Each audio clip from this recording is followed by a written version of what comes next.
श्रीलक्ष्मी श्रीमहालक्ष्मी क्षीरसागरकन्यका उत्तिष्ठ हरिसम्प्रीते भक्तानां भाग्यदायिनी श्रीलक्ष्मी श्रीमहालक्ष्मी क्षीरसागरकन्यका उत्तिष्ठ हरिसम्प्रीते भक्तानां भाग्यदायिनी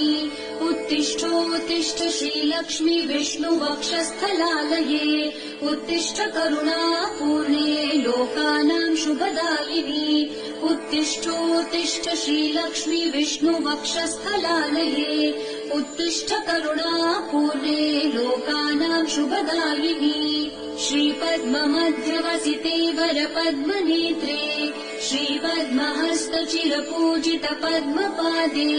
श्रीपद्मजातजननी शुभपद्मवक्त्रे श्रीलक्ष्मी भक्तवरदे तव सुप्रभातम्।